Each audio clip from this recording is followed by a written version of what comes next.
सभी को प्रभु यीशु मसीह के नाम में जय मसीह की। आज हम निंदा करने वाले की जो परिणाम होती है वो क्या होता है उसके बारे में देखेंगे, जो कि मूसा की बहन और भाई मूसा के विरुद्ध निंदा किए थे, हारून और मरियम। लिखा गया है गिनती अध्याय 12 वचन 1 और 2। मूसा ने एक कुशी स्त्री के साथ विवाह कर लिया था, इसलिए मरियम और हारून उसकी उस विवाहित कुशी स्त्री के कारण उसकी निंदा करने लगे।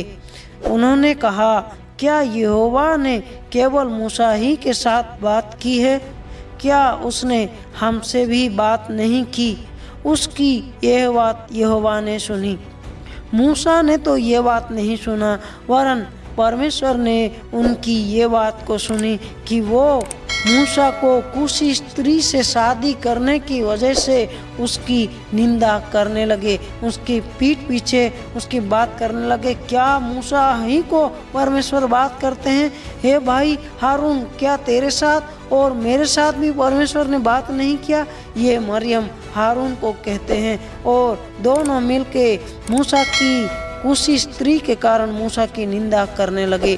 तब यहोवा ने उनको बादल के खंबे से उतरकर तंबू के सामने उन दोनों को बुलाए और ये कहने लगे।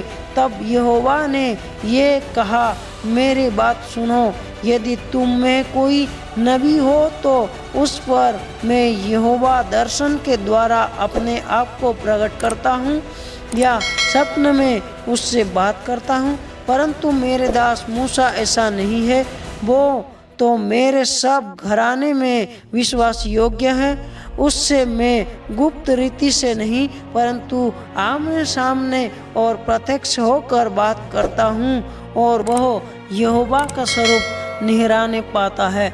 इसीलिए तुम मेरे दास मूसा की निंदा करते हुए क्यों नहीं डरे? वचन 8 में परमेश्वर ने हारून और मरियम को पूछते हैं कि मेरा जो दास मूसा है उसके विरुद्ध निंदा करने से तुम क्यों नहीं डरे?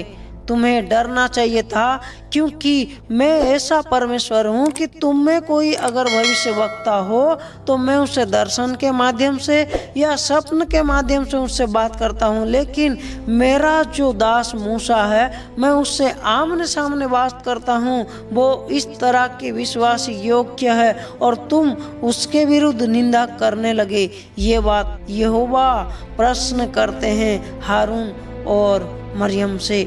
उसके बाद वचन 10 में अगर हम देखते हैं तो उनकी जो निंदा की पाप थी, उसके पाप के चलते की वजह से उनके ऊपर क्या हुआ था, उस बात को हम वचन 10 में देखते हैं।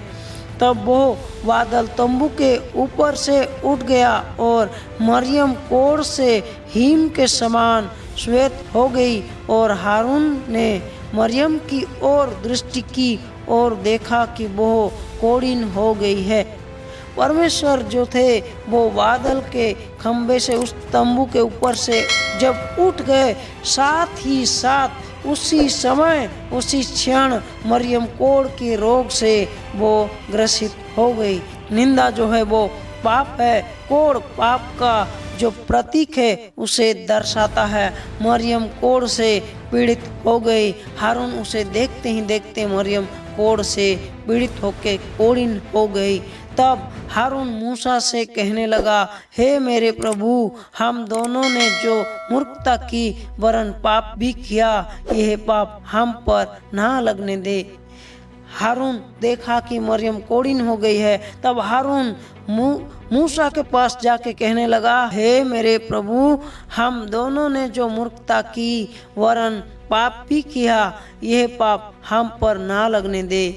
हारून मूसा से जाके विनती करने लगा, कहने लगा कि हमने जो मूर्खता की, हमने जो पाप की, ये हम पे लगने ना दे। तब मूसा ने जाके फिर से यहोवा के सामने प्रार्थना करने लगा। हारून मूसा से जाके विनती करने लगा और कहने लगा। ठीक वैसा ही होता है। आज बहुत से लोग जिसकी निंदा करते हैं, बाद में उसी के पास ही जाके कहने लगते हैं कि हमारे लिए दुआ करो कि प्रभु हमें क्षमा करे।